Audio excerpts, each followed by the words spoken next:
Maintenant, les tirs sont sporadiques.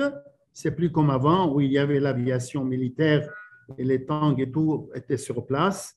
Avec la sixième journée, un peu, il y a une petite accalmie, mais les villes sont fermées, soit l'accès, soit la sortie, dans toute la région, non seulement à Hasakeh, où il y a eu le début de ces affrontements entre les djihadistes et, disons, les forces alliées kurdo-arabes américaines, mais pour le moment, on ne permet plus à personne de bouger.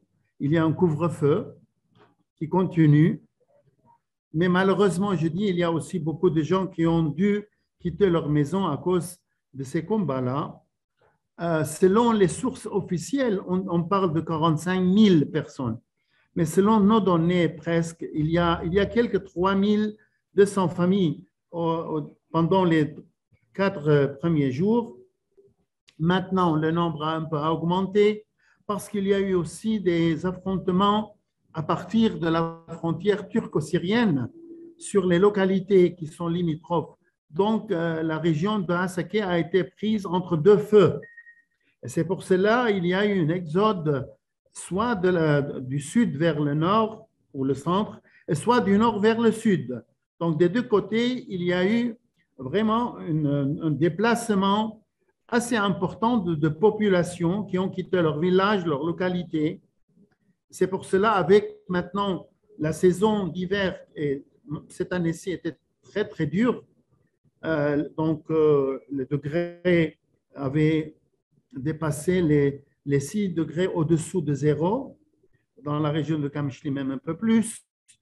Il y a eu la neige qui avait couvert toute la région. Donc, un peu, les conditions climatiques ne sont pas en faveur de la population déplacée.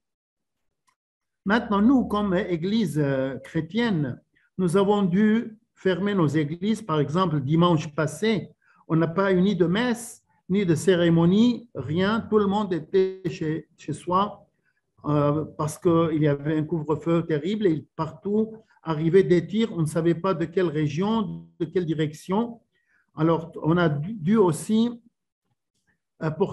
déménager les objets sacrés, l'Eucharistie, tout ce qui appartenait à nos églises dans des lieux plus sûrs. Ça aussi, nous avons dû le faire parce qu'on ne sait plus, étant donné qu'il y a plus de 800 djihadistes terroristes qui ont pu prendre la fuite et se sont dispersés dans toute la région, dans des localités. Et surtout que cette prison de Rouayran se trouve dans un quartier sunnite, malheureusement je dois dire le mot, et donc où ils ont assez de sympathisants. Donc ça aussi a créé un peu une atmosphère un peu de peur et d'attente. On ne sait plus qu'est-ce qui va se passer.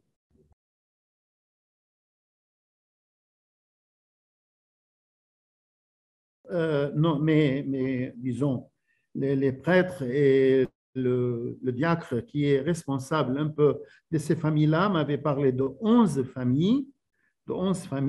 Maintenant, on attend que les autorités syriennes nous donnent aussi encore un autre chiffre correspondant à la réalité de ces familles. Nous attendons, mais à ma connaissance, dans la rue qu'on appelle le 60, la rue s'appelle 60, Sittin en arabe, il y a eu beaucoup de familles chrétiennes qui ont dû quitter. Mais jusqu'à ce moment, ils n'ont pas présenté une demande d'aide. Donc, parce que peut-être il y a des gens qui ont trouvé refuge chez des parents, chez des proches parents, mais dans les jours qui viendront, moi j'attends vraiment à un nombre un peu assez important qui vont demander une aide sur place parce qu'ils n'ont rien.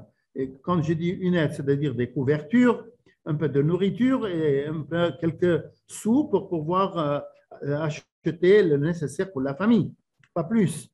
Avec les bombardements qu'ont subis les quartiers limitrophes de la prison, d'un côté. D'autre côté, avec vraiment les bombardements très, très durs des forces turques et leurs alliés, les maisons de ces familles qui ont demandé une aide, ces 11 familles, il y a 3 jours, je parle, donc ils n'ont plus rien.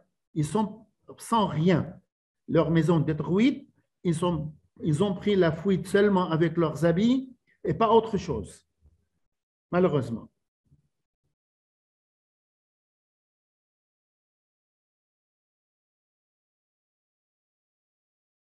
Désormais, il faut parler que nous sommes avec le coucher du soleil de la présence chrétienne en Orient, à cause, je ne sais pas, d'une politique mal comprise de la part de l'Occident, qu'il nous laisse en paix, qu'il nous donne la possibilité de rester sur place, des pays qui sont chrétiennement millénaires, d'où a commencé le berceau du christianisme, d'où a commencé Saint Paul, devenu converti à Jésus et au christianisme.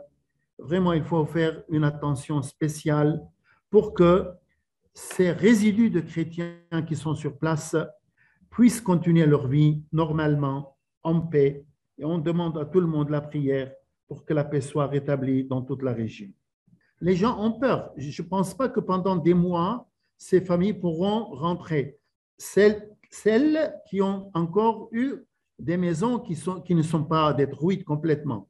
Mais pour le reste, qui viennent des villages, qui regardent vers le nord-ouest, c'est-à-dire vers la Turquie, la Hasaki vers la Turquie, non, leurs maisons sont détruites complètement. Ils sont sans rien.